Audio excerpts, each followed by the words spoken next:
আসসালামু আলাইকুম, কেমন আছেন সবাই? হুমায়রাস কিচেনে আপনাদের সবাইকে স্বাগতম। তো আজ আমি আপনাদের সাথে শেয়ার করব ব্রয়লার মুরগির একদম ঝাল ঝাল একটা রেসিপি। তো এখানে মাংসটাকে ধুয়ে রেখে দিয়েছিলাম, এর মধ্যে পেঁয়াজ কুচি, কাঁচামরিচ কেটে রাখা, রসুন বাটা, আদা বাটা, জিরা বাটা, মশলা বাটা, অর্থাৎ সব বাটা মশলাগুলোই আমি দিয়ে দিলাম। এখন এর মধ্যে দেব শুকনা মরিচের গুঁড়া, যেহেতু কাঁচামরিচ দিয়েছি শুকনা মরিচও দিলাম। এখন দিয়ে দিলাম হলুদের গুঁড়া, ধনিয়া গুঁড়া, পরিমাণ মতো লবণ।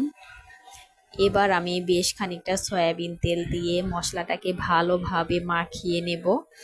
এটা মাখিয়ে কিছুক্ষণ রেখে দিতে হবে যেন মাংসের সাথে ভালোভাবে লেগে যায়। তো এবার আমি কড়াইয়ে তেল দিয়ে কয়েকটা আলু কেটে ধুয়ে আলুগুলোকে আগে আমি ভেজে নেব। আজকের তরকারিটা আমি একটু আলু দিয়েই রান্না করব। তো তেলের মধ্যে অল্প একটু দিয়ে দিলাম হলুদের গুঁড়া, এতে কালারটা সুন্দর হবে। তো অল্প আছে আলুগুলো ভেজে নিয়েছি, এবার এগুলোকে আমি তুলে নিব। এবার কড়াইয়ে থাকা তেলের মধ্যে আমি পেঁয়াজ কুচি দিলাম।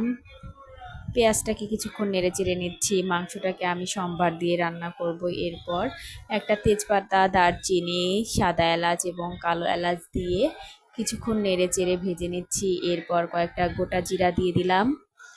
এবার আমি এর মধ্যে ম্যারিনেট করা মাংসটা ঢেলে দেব।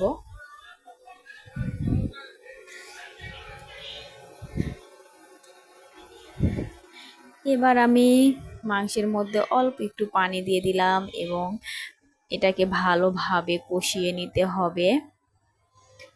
তো চুলার আঁচটা আমি মিডিয়ামে রেখেছি।